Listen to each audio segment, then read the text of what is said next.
Izenzo isahluko sokuqala soqala ukufunda evesini lokuqala. Incwadi yokuqala ngayiloba Theophilo.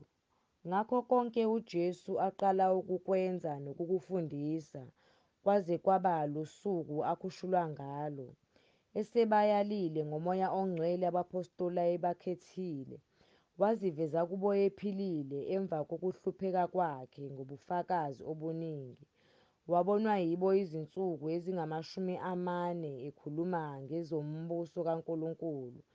Kwathi ehlane nabo wabayala ngokuthi, "Ningamuki eJerusalema, kodwa nihlalele isithembiso sikaYise enasizwa ngami. Ngokuba uJohane wayebhapatisa ngamanzi, kepha nina nizakubhapatizwa ngoMoya oNgcwele kungakadluli izinsuku eziningi." Khona labo ababebuthene bambuza bathi, "Nkosi, usawubuyisela umbuso ku-Israyeli ngalesi sikhathi na?" Wathi kubo, "Akusikho okwenu ukwazi izikhathi noma imizuzu uBaba akumisele ngamandla akhe, kodwa nizakwamukeliswa amandla uMoya oNgcwele esefikile phezu kwenu, nibe ngofakazi bami eJerusalema naseJudiya lonke naseSamariya kuze kube sekugcineni komhlaba." Kwathi eseshilo lokho wakhushulwa bebuka, ifu lamsusa emehlweni abo.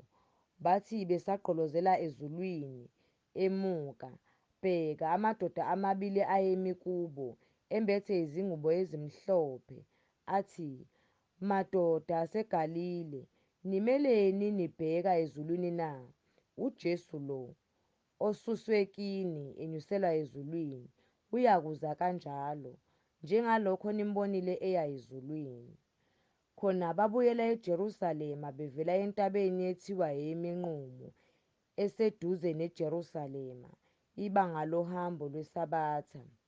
Kwathi sebengenile, wenyukela ekamerweni eliphezulu, lapho bebehlala khona oPetro, noJohane, noJakobe, no-Andreya, noFiliphu, noThomase, noBhatholomewu, noMathewu, noJakobe ka-Alfewu, noSimoni umZelothe, noJuda kaJakobe.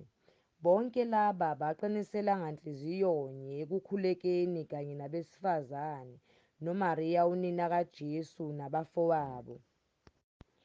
Ngaleyo mihla uPetro wasukuma phakathi kwabazalwane, isixuku sabantu esasikhona ndawonye kwakungathi yi-120, wathi, "Madoda, bazalwane, kwakumele ukuba kugcwaliseke umbhalo uMoya oNgcwele owawukhulumayo ngaphambili ngomlomo kaDavide ngoJuda, owayengumholi kulabo ababamba uJesu, ngokuba wayebalwe kanye nathi, wathola isabelo kule nkonzo.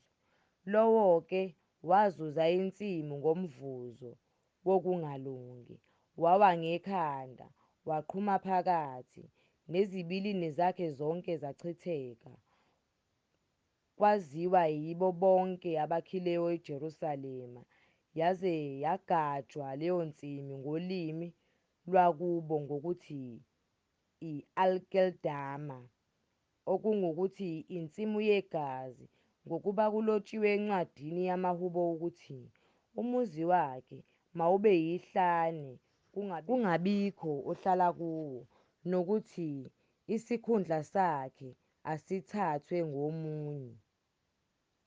Ngakho kulawo madoda ayehamba nathi isikhathi sonke, lapho iNkosi uJesu ingena, iphuma phakathi kwethu, kuqalela embhaphatisweni kaJohane kwaze kwaba lusuku akhushulwa ngalo kithi, kumele ukuba enye kuwo ibe ngufakazi kanye nathi ngokuvuka kwakhe.